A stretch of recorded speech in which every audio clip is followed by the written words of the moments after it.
Now train is coming our way. Good morning, St. Martin. This is Shuja, and I'm stepping in the interview spot this morning as we continue with the marathon, the election marathon that is in preparation for the 2024 parliamentary election. I have the privilege and opportunity to talk to the folks from now, the deputy leader, Mr. Tuncha Boncamper, and Mr. Christophe Emmanuel. Good morning, gentlemen. Morning, Suji. Morning. Hi, Megan. Yeah. I hope you can hear us, right? Yeah. You're Megan, Tuncha? No, he might get No. Just for him? Yeah. I got green. Because No, this one. yeah, that one. Because I want the mic, I got it in. I just put it on for you. So, Martin, I ain't going live yet. I'm going to go live just now. Okay. I got to read something. Go ahead, Sujan. How are you doing? We good.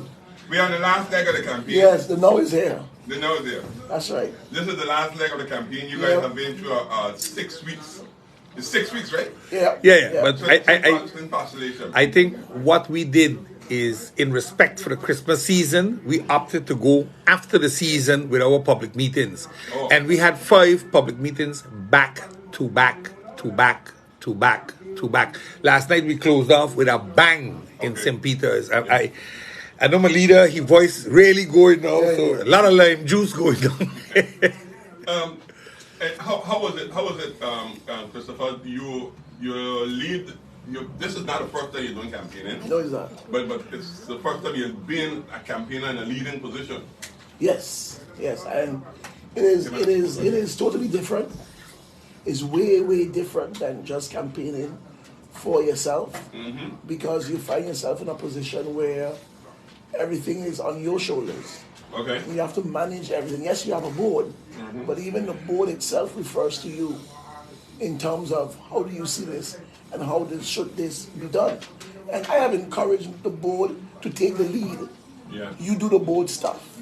You don't necessarily have to have that discussion with me. Just give me a heads up. Okay. And we have tried that. It have worked to a certain extent. They did a very good job at it. So I think we're doing pretty well. And we are neck and neck with the individuals out there. Okay. You comfortable with your campaign so far, Bob? If I tell you no, I lied. I think I had to step over a hurdle. The constant lying that I couldn't take my seat was a very serious hurdle that I had to step over. I think now the people have come to realize that it was a unfortunate set of lies. Why do I say unfortunate? Because they know better. Remember, why would the Electoral Council of St. Martin allow me to be placed on a ballot if up front they knew I can't take my seat? That means you'd be misleading not only the candidate, but also the public of St. Martin that would put their trust in him. So now suddenly they got mute on the story. Now it's about Animo. Now it's about Chris being a spoiled child and leaving the NA and all that. Look, end of the day, pound for pound, they can't stop this 1-2 combination. They know that. We are outspoken and we have one principal thing in common. We love our country. Not many others can do that. Christopher, I heard that came up on several occasions about you leaving the NA and whether it was the right thing to do and whether it's not going to affect them right now for winning an outright majority and that kind of stuff. Let's go back on that history for a minute. Right. You know, again, I listened to the Honorable Prime Minister yesterday on the same radio station with Billy D. Yeah. And I cringe because I always speak about how she lies. And Billy D brought it up and she said, what do I lie about? And she said that he left the National Alliance because he didn't get what he wanted in terms of who they should work with. I have said, let us work with USP. Yeah. Why did I say work with USP? Because USP have always been the one that got us into government. We have always been together. And finally we have a chance to be together by ourselves, and you turn it down. You turn it down because you don't want to work with corrupt people. You don't want to work with the O'Neills and the Irony. You didn't want to work with them. That's what was said. So you said no. But who is holding up your government today? Yeah. Who did you run to uphold your government? The same USP, the same two individuals, the same party that you said I left for. I left because you were ungrateful. That's why I left. But couldn't y'all reach an agreement? So there's no but and reach no agreement. Don't ask that question now, when for the past 4 years I have been telling you what it is. So but an agreement on what? But that's what I'm saying. An agreement on what? But listen, they were signing an agreement with the up party. And I said, don't leave USP out. So what agreement you wanted us to reach? An agreement on what? Because they said that they couldn't take the risk because of corruption. So what happened now? What happened since June? What happened now? What happened since June 2022? Who has held the government together? The same Chanel and Akeem. The two people they said are controlled by O'Neill Arundel, so they cannot work. Listen, I was in the vehicle with France Richardson, William Allen, and Christopher. And William said, Tone, if you and France had win the seats, we had a government. But we can't take a chance because twice Chanel broke the government. And O'Neill make him do it. I can't take O'Neill brother to work with him. Those were William Allen's words. To come and say that Christopher ran from them because he didn't get what he want. Listen, we were negotiating. I had meetings with the NA. We sat and agreed on ministerial posts at 2 o'clock in the afternoon in the Prime Minister's office with the whole NA team there. I was there together with Akeem Arundel. We came to a consensus. We had a fight. We told him we wanted 2 seats, two powerful ministers, Tiat and Vesa. They said, no, choose one of those and either pick finance, justice, or education. I made a bad political move. I said, give me an hour. Let me talk to the board of the USP because while I'm the highest vote getter, I'm not the party leader. That's France. It was the Prime Minister that told France, I ain't talking to you, you don't have a seat. All right? So to come here with this, that's why last night I addressed them as the National Alliance of Liars. Because they lie so much. It is crazy. They lie for everything. Everything they lie. I mean, I'm happy that the story broke in the Herald about the garbage contracts. You call yourself a woman of state. Yet the high councils of state, you disrespect them. And to boot, she's a lady also. You allow a minister to do this, but you want people to give you 4 more years to do what? To do what exactly? You can't think out of the box. You have a minister that goes out and calls the No Party a party of no substance. The good lady was packed up last night very hard in the public meeting in St. Peter's. Her teacher came out and asked if she forgot who taught her. So if the teacher doesn't even have substance, that's how you deal with people. The police inspector has no substance. Why? Because they're in the know. Because we are a threat to the NA. But you know, I'll have a problem with that, because everybody got value. Whether you are a teacher, engineer, a centrist, just a hard laborer, you got your value in the society. And if you want to run in politics, you want to be part of the country, I don't have a problem with that. But so, they seem to have one, though.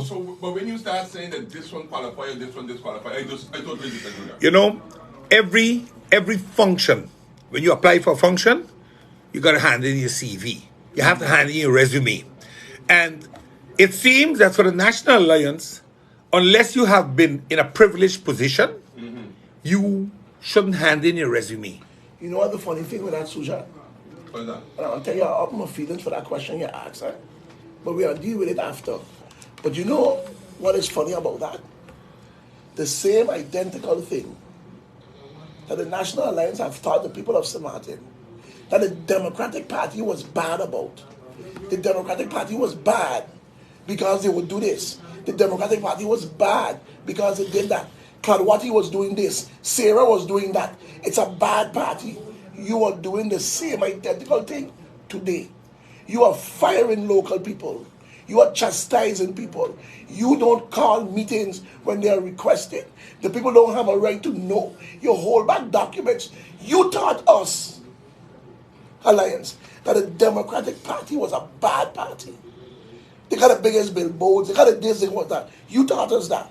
But today, you are mirroring them. You are doing the same thing that they were doing that you said was bad. The National Alliance. Do you think that people remember that though? Okay. Because a while since you said that. Do you think people remember that today in this election? Because there's a whole generation, next generation. Oh no, but that's for the older generation. Yeah. Okay. But that's for the older generation who see their sons and daughters out of a job and chastised and everything today. You point your finger so hard at the DP. You point your finger at them so hard. But today, it's good for you to be doing it. It's good for you to be doing it. Okay. What agreement? There was no agreement to be made. Okay, good. None whatsoever. No, you say that question messed with your feelings or whatever. Is that up my feelings? Like what the young people like to say? Okay. No, because I sat here with you for 4 years, gone. No. You know, we never discussed it. Now you're going to ask me if agreement could have been made. It keep on coming up. And my role here then to because again, they have, you see what happened with Chris? Everything about Chris is open. Okay. What are they, he underinvested? Yeah, I said it before everybody else. Yeah. So everything of mine is out there, is open. So there's nothing else they can say about me. But their skeletons now is starting to come out. Okay. And that's what they don't like. Any regrets for leaving? None. Not, the only thing that I should have done it long time. I didn't do it sooner. Okay. That's the only regret. Absolutely no regret whatsoever. The Prime Minister came here and said that I disrespected her and I had no respect for her leadership, and she would bring things to Parliament and say, look at this and look at that. But it was things that was of no substance and irrelevant. Okay? You would bring information that at that time the president of the party, which was Priest, would give you, and you held it all to yourself. And you say you bring things. Why lie? Why lie? Let's go to some issues now. And this one I wanted you to deal with for me. The pre-American clearance subject matter that you keep on pounding on. Because I personally think too, listen, I have committed myself so much to that I tell myself next time I go to America, I'm going to clear from here. And if I can't, if I can't clear from here, I'm going. You will. Okay. You will. Okay. So, but then the story came out yesterday. Yesterday. Which was of nothing, the headline has nothing to do with the article right. You know, hey. You know, Suja, for some reason, I don't know what it is. I still haven't managed to put my finger on it as yet. What it is with the Now Party that they so want to destroy, that they so want to eliminate, that they so don't want. I can't figure it out yet. One tell you what it is? Well, what is it? Your mouth big, so you need to shut you up for your big mouth. That's it. But this is a free country, though. Yeah, but let me show not for you, all. But listen, I have lived that all my life. Let me show you how nasty that article was yesterday. When people read it, you would swear it was a new article. Yes, it was a new article written in the Herald. I'm going to log off now from my live feed to read something for you, Suja, because people need to understand truth. I want somebody to hold a newspaper, what they have from yesterday, and read that article. Now listen to this. U.S. Customs and Border Protection not proceeding with pre-clearance for now. Hear what it says. Political, economic, and public diplomat affairs official of the U.S. mission to the Dutch Caribbean, Willem Ramey, and U.S. Consul General and Chief of Mission to Dutch Caribbean, Margie Bond. The much talked about and heavily debated United States preclearance is off the table for St. Martin right now.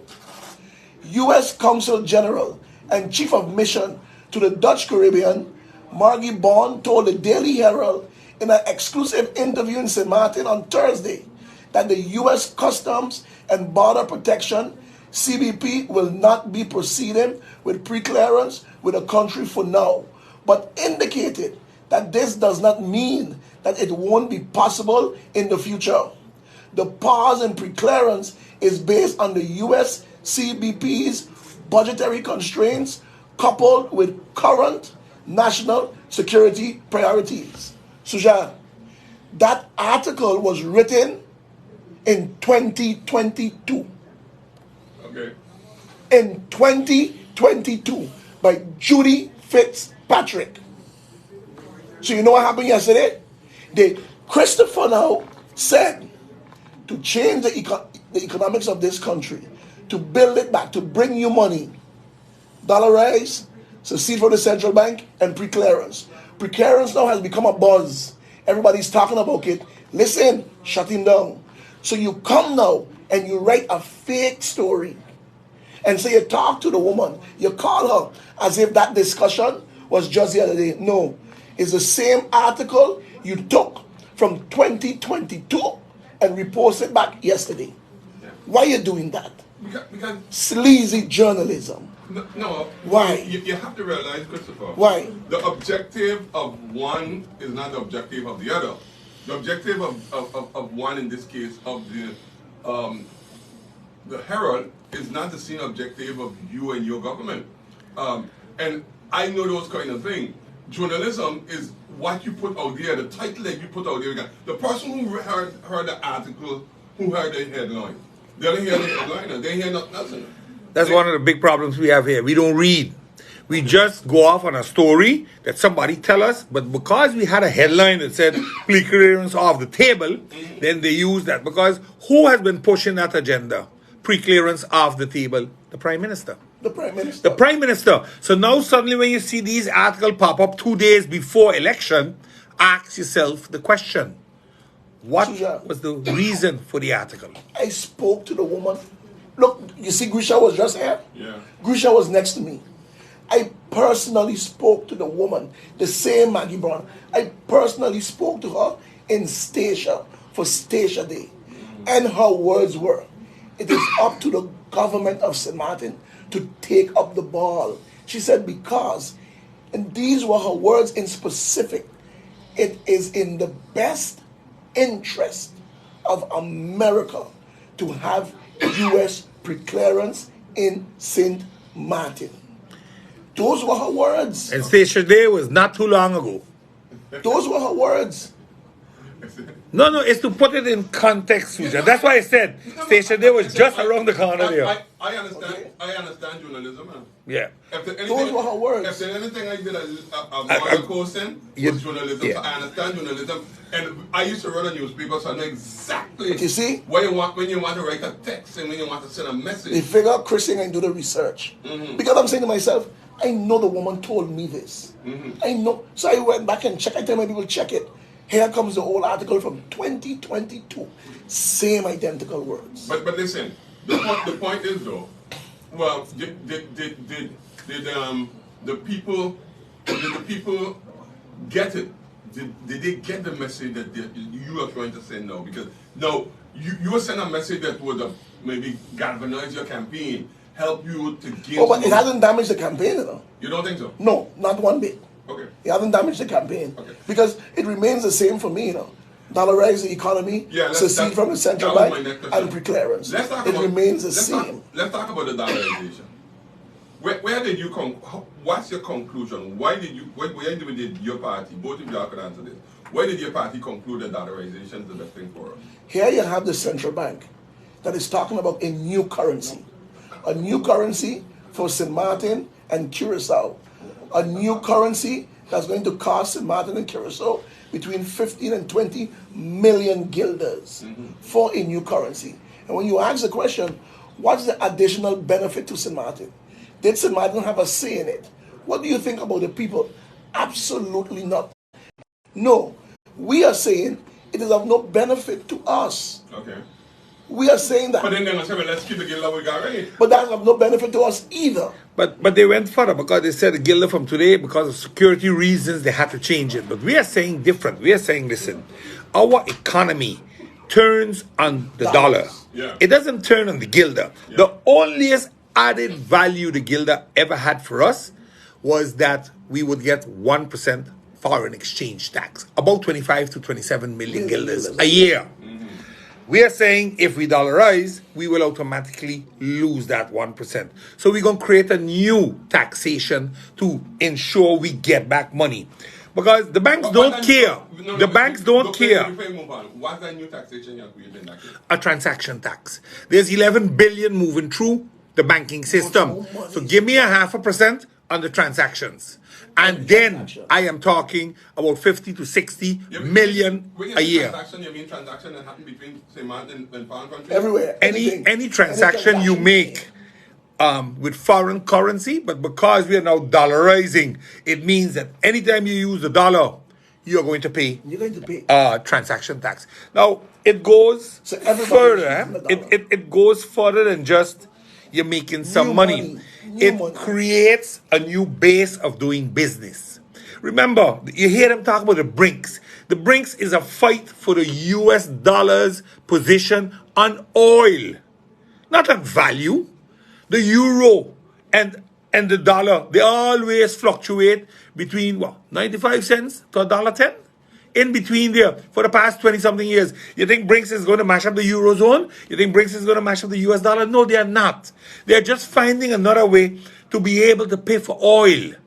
Because oil is only paid in US dollars. The petro and that's it. It's the US dollar. And that's what BRICS is about. That's what Russia, China, India, and all them are about. So it has nothing to do with the devaluation of the US dollar. And we keep frightening people with these type of talks, which are unnecessary. We have a plan. So now we are talking about not no more 27 million guilders. We are talking about almost 30 to 50 million dollars on the transaction. Let me ask this question. So we know Sable have bought dollar, right? Right. And Station and Bonnier. And Bonnier. All three of them. Right. And all them fall as entity under the Dutch. Right. Yes. Did y'all do any study or did anybody else analyze that situation since they have dollar, right, to see if there's a benefit for them? Naturally, we are looking at it different. With the dollarization, you still need a monetary system. Yeah. Because somebody got to look over the bankings, the insurance companies, and you need a monetary system. So you let that happen with the Dutch because they're accustomed to the dollar within their Dutch central bank. So we will go along for maybe 5 to 10 years till our regulatory body is completely self-sustainable. Think on the former governor that came out of the central bank. We have our own people to do this, We don't need to import people like the airport does. We don't need to do that. We have our qualified people here. What we are saying is this, Suja. When we do dollarization, we have to keep in mind why we're doing it. What is our number one pillar of economy? Tourism. Where do they come from? For 90% nearly. In St. Martin.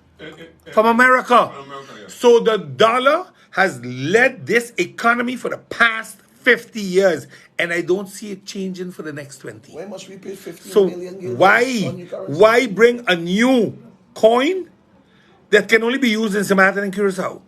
It can't even be exchanged by another country. So you have to understand, it's the same like the EC. The EC functions within the CARICOM. That's where they function. And England, as the former colonial master, takes the money. At the banks, you can exchange it. I think in Holland, you can exchange the Antillian guilder. It's Schiphol or in The Hague at the central bank. Other than that, no bank's taking the Antillian guilder. No bank's going to take the Caribbean guilder. They don't want it. It has no added value for them. The funny thing about this, Suja, not even a funny thing, is that we are the only one with a plan. We can come we can come here and tell you, secede from the central bank, dollarize the economy, pre-clearance. We have a plan. How we are going to move and shift this economy. How we are going to bring more money. We have a plan. What is the plan of the others? Let me ask, did this discussion about the Caribbean Guilder, did this reach the floor of Parliament? No. Wasn't it supposed to? Legislation has to come now. Parliament have to legislate it now. We have to do it. And wait. But based on what I think I heard, they are still waiting on legislation. But they need it. But it's supposed to be applying on the 31st of March. No, that's why all the hope it's now gone to 2025. Just like the healthcare. come a lot of blah, blah, blah, blah, and then push it away because it ain't real. It ain't true. So ain't this year No, 2025. 2025. They apologized for saying it in 2024 because they realize it still has to come to the floor of Parliament. But what I'm saying is, you are making a decision and you don't know who's the new incoming government. Well, it goes further than that don't know. because let's say you want to plan this thing for 3-5 years before you implement because you want to look at different things. The bottom line is this. We have been telling you that we are going to dollarize. We have asked the central bank for different studies about dollarization, and they always find a reason not because why would the hog go to the slaughterhouse himself? You understand? Why would the central bank dollarize? Exactly. So why would they dollarize and then they know they're out of a job? Yeah. Because the monetary system doesn't exist. So the legislation ain't passed yet. So if the new government says, but we ain't going along with this, you're on your own. You can introduce it in Curacao, but not part of us because we want out. We want out. We want our ours. share, and we're going to create our monetary system. You are telling me, Listen. Suja, Richard Gibson, former Minister of Constitutional Affairs, former Governor Eugene Holiday. You are telling me Joan DeValley, you are telling me Ms. Boncampo, you are telling me all these individuals can't run a central bank? That's what you're telling me? Our own people But I believe my can't people, run a central bank? I believe in my people, so then I don't want first Really? Suja, Aruba got their own central bank, you know? Yeah, okay. They ain't got no problem with Ian here. Okay. Ian ain't affecting Aruba. Why? Oversight. Taking charge.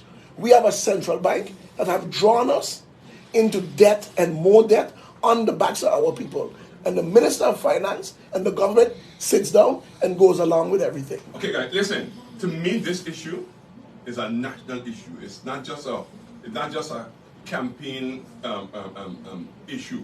Meaning that it is a serious issue that could change the lives of the St. Martin people.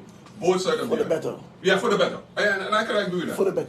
Suja, but no. Aruba is adding on to their preclearance, you know? Yeah, but what I'm saying... Adding on to it, you know? What I'm saying is that how come then that y'all, okay, you two sit in Parliament, how come then y'all can't get the Minister of Finance to Parliament and have a discussion? Now it's too late because elections are now.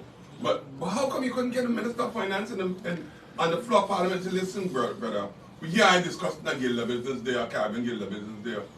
We have a different proposal. Let's hold hands, let's understand each other. I want to think that they understand, that's why they are adopting. That's why we tell you to vote them out. But I think even the coalition partner, I can't discuss this with you during the election. even the coalition partner of the government, the UP, said, hold off on a Gilda. We don't agree with it. Up against it is to show you they're not even on the same page. Article against the central bank. Okay. They're not on the same page. You see, but listen. He have said about dollarizing. He have said about seceding from the central bank. I think they're more in sync with the manifesto of the now. Because remember, we were the first to put out a manifesto. Okay. And then suddenly you see carbon print. Because suddenly now, everybody come with proposals and solutions to legalize weed. Really? 4 years you're sitting there, you ain't do nothing. I beg them. I brought all the paperwork, gave it to them before I was suspended. Minister of Justice tell me, I'm going to work on it. I'm going to get a prosecutor general because he got to give consent. Why? You're the minister. If a tolerance policy means I will tolerate the behavior. We didn't talk about legalization. We wanted a tolerance policy so the boys don't have to go to jail for 5 grams of 5 plants. That's what we were trying to prevent because every time a youngster is arrested, that's a record. And that record will keep you out of a good job or out of a scholarship or out of a school. We got 40% of our young men do not have a secondary degree at this point in time. But we wondering how we going to go forward. We told them the Ministry of Agriculture is a no child and it's coming. Okay, I'm glad you raised that question about the 40% of the young men. And this I have to come back to you and Christopher Ann. It was said to me last night, and I'll clarify this, okay? They said to me that you was proposed the Ministry of Education and you turned it down. What? Now, I'm saying, clarify this for me. I was proposed what? You proposed the Ministry of Education. They offer him to become Minister of Education. They offer him to become, and the government who's now. No, but who? You, Christopher. No, but who offered it to me? Who? When the government was signing No. You said that you had to clarify that defendant last night. Who in the government, which one of them offered it to me? No, nobody from the government told it to me. Some individual told it to me. But then, but you can't come and tell me that somebody say, I want to know who the person is that offered me the Ministry of Education. I don't know who the person is. But they can ask me the question. So, but okay, were you offered? That sound truthful to you? I said I don't think you would have turned it down, but then but I can't speak. I can speak for you for a lot of things, but I can't answer that question. Maybe you had a reason why you turned it down too. But I did not sign. Because you see, offering a ministry, right, comes after the signing. So how it is, I could have turned down the ministry when I didn't sign. Okay, so then they're gonna do. Man, look, listen. Why don't come and tell me things was truthful and make sense? But listen, but if something is brewing out there, the best thing to do. But how it is that it was only now it coming. But it's now this campaign. Okay. It's now this campaign. That's why they're patching roads now. They walk around with buckets and patching asphalt. But listen, it's campaign time. I agree with you. But that's when you make lies truths. Okay, politics has a certain science, you know. You gotta like it, yes or no. This is what's going to happen. I agree with you. You things are going to be said about you, and then when you get around the table and negotiate for coalition, don't think the good.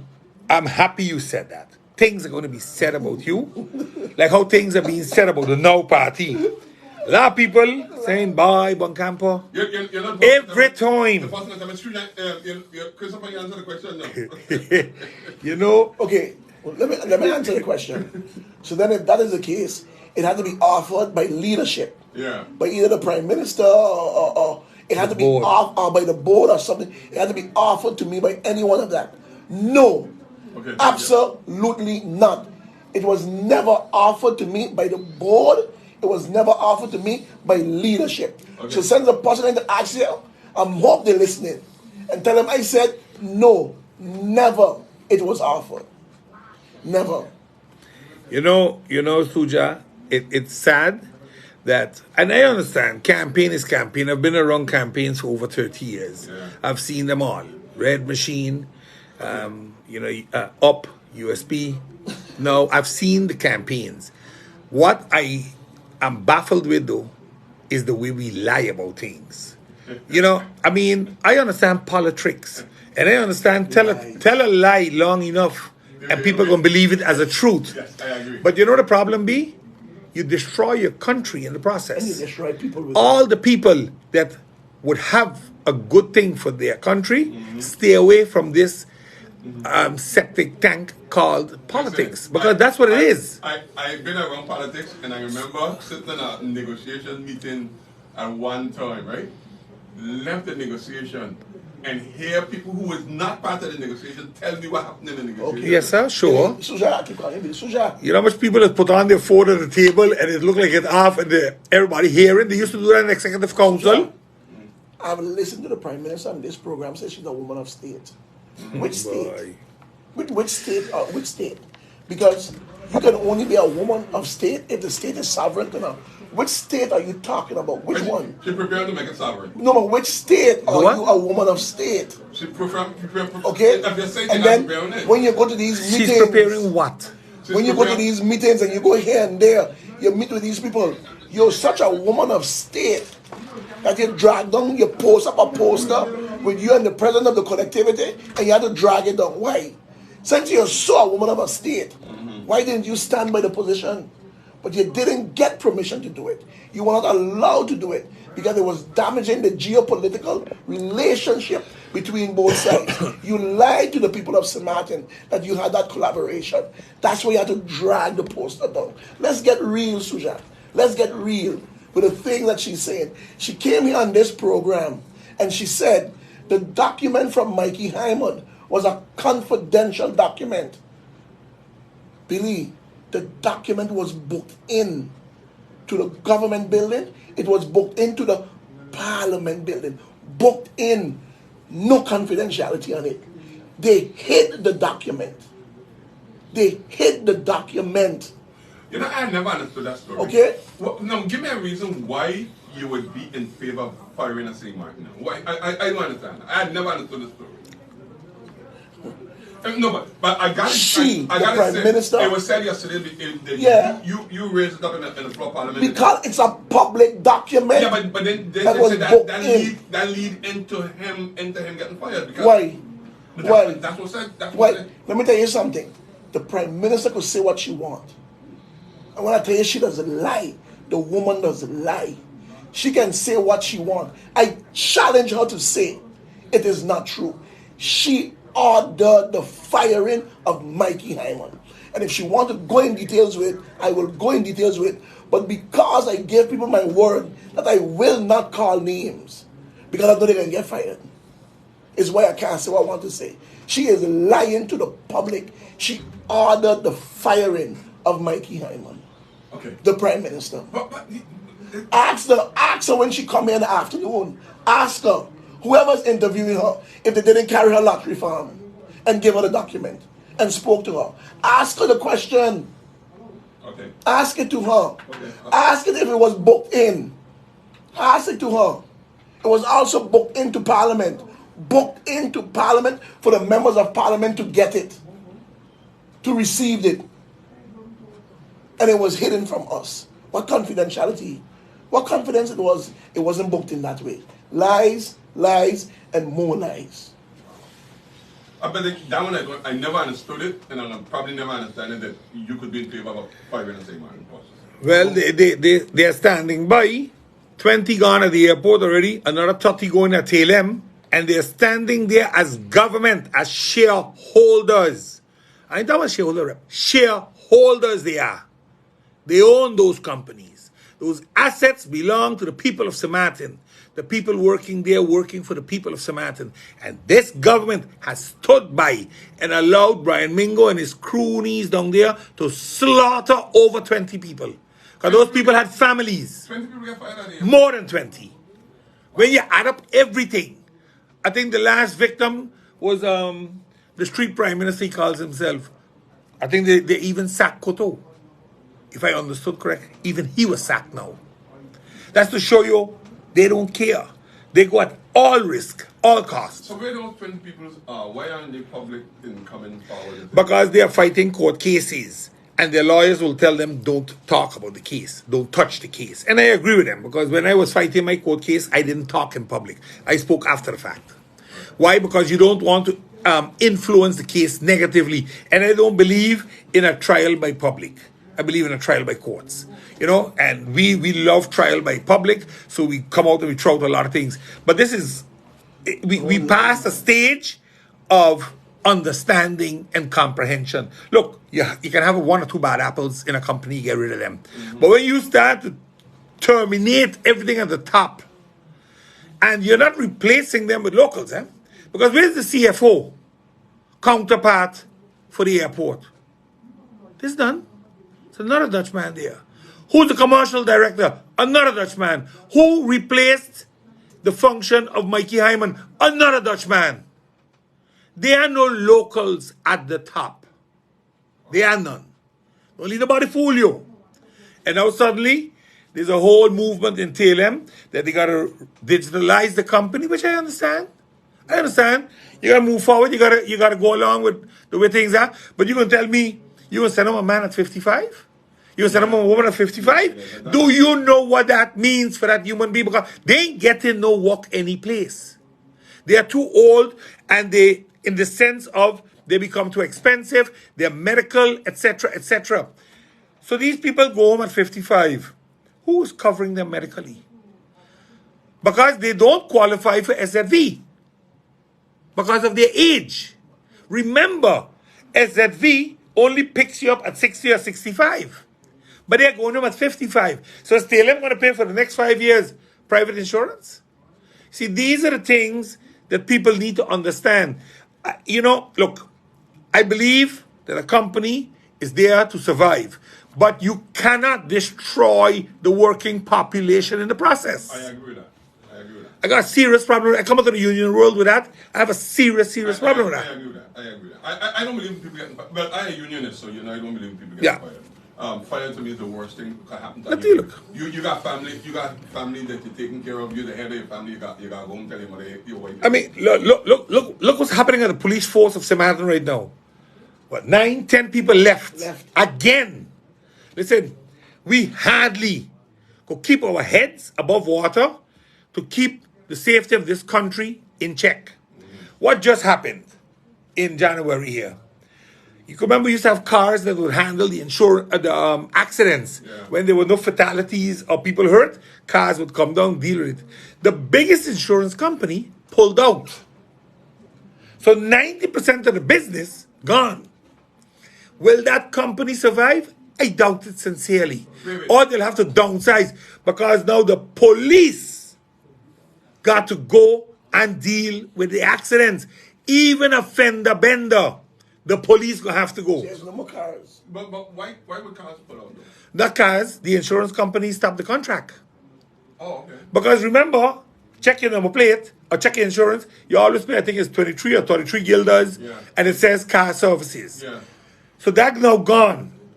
So you shouldn't be paying that anymore because you don't have that service anymore. But you paid for it until April. That's your problem. Go and ask for a refund. People, check your insurance. I bet you it's still there on your insurance. No, my thing is this. But can we reach an agreement for them to come back? Well, I really hope, and that's why I'm speaking about it publicly, I really hope it's reconsidered because the police cannot handle it. I don't care what they come out and say. The Justice Minister could whine and dine and talk all stupidness. We hardly have patrols on the road. We hardly have enough people to do patrols. Sometimes you see 3 cars flying down, 1 man in each car. 1 man. Since when police officers roll alone? They get hot, they're dead. You know, this is my problem. So you're going to send them now? So what do you think the challenge is? I think the challenge has to do with money. I think the challenge might be money. I think the insurance company is reviewing the cost involved or whatever it is. But at the end of the day, the police, the reason cars was born was because of the reports. Because the insurance company were not getting police reports in time and they would have to end up paying. So cars was making the accident reports where there is no one hurt. But listen, Bounce and Chris, let me say that. Something like that is supposed to be contractual, right? So it's supposed to be... Yeah. Contract finish. The contract is... Yeah, they didn't extend it no more. But Suja... But the police can't handle it. But Suja, what are you hearing from the government? No, this is the What are first you time hearing? this is the first time I'm hearing And it. who brought it to you? Well, I'm hearing it now. You're hearing it from now. Yeah. What are you hearing from the Justice Minister? They got I think they got a show next week. I think they call it the pre-Valentine show. They have a little dance and Who's that? check with a beauty queen, no? That's what it is for them. That's what it is. I think I'm No. You say you were a politician, right? So I just decided to slide in one. People of St. Martin should check their insurance. Okay, yeah. See if they're still paying for it. There is no cars. That service doesn't exist no more. Well, it doesn't exist for the biggest insurance company in the island. Okay. Which means if you're insured by them, you shouldn't be paying for the service because they're not handling that service anymore. Which means, I know a few smaller insurances still have the car's insurance, but I don't think the financial picture makes sense at the end of the day. Cars might close their doors, or maybe they might redo their business model and their business plan to stay afloat. Because to go send home 7 to 10 people is unfortunate. That's the next step. They're going home. The people going home. Wow. People going home. I didn't know that one. Yeah, and that's what I'm saying. It's sad. We went on time, so give me some of your closing solutions or some of the proposals. I know you talk about pre-clearance, you talk about secede, and you talk about dollarization. Ministry of Agriculture, the only party talking about it too as well. The only party bringing you solutions to these problems. We are not speaking as if we are now getting into government, you know. That's how they spoke. 4 years, Suja, and they can't tell you what is their plan. how are you going to move this country? We are telling you where we are going to get the money from. We are telling you how are we going to get the money. We are telling you how we are going to fix these problems. What we need in this country is money. If you listen to them and continue to follow them, they will thrust you in more poverty. That's what they are about. Richness for themselves and poverty for the people of Samati. The only political party talking about building this nation, giving opportunities so that you can generate wealth. And we are telling you where the money is going to come from. I think our tax reform speaks for itself, but I think we go much further because we are looking at alternative energies, renewable energies, bring down the problems by GB because we're going with solar panels or we're going with wind energy. We are talking about restructuring and ensuring that our education system serves all. And now that you see posters, equality for all in education, that's a joke because that should be there already. You know, we are looking at how do you fix law enforcement because law enforcement needs help. Building jails is not the solution. You understand? Making awareness, helping people. Poverty, housing are two fundamental issues on the Dutch side. They're not being addressed by many parties. We're talking about I can build 1,000 homes. Please, you can't build one. You can't build one. We are talking about creating generational wealth. Bringing people and assets together, local land, local money, and we build homes where we can help our own people. This is what the now is about. We are saying, get the courthouse to become our national museum and build a justice wing outside of town. Why parade criminals through town with snipers on the roof? You create a situation as if we are one of these gangster countries, while we are not. We sell ourselves short too often because we fight each other for a prize that is a pie in the sky. Let's take the simplest thing. Yes. Right. Where's our library? Where's our library, Suja? I don't know. But the Prime Minister is an educator. The Minister of Education is an educator. The simplest thing as a library. When it comes to projects, oh, I did the towers, I did the house. Well, and we say NRPB did it. Your answer is no. NRPB is a government institution. So government sets the priorities. Okay, no problem. Why aren't the schools done? Why aren't the library finished? Why all these things is not done? Because they're not a priority. Because it's NRPB. So when it's good and convenient, it's NRPB. When you can't get something done, NRPB is NRPB. How is that? How now is going to fix that? But it's what we are saying. You hear what we said in the beginning with money. Why nobody wants to talk about it? This country, this island needs money. Money. That we don't have to run to the Dutch all the time and the Netherlands for loans and loans and loans. We need to generate our own money. We told you that with dollarization and the transaction tax, similar to the 1%, similar, we are going to generate not 27 million guilders. We are talking about $50 million. We have spoken to the experts.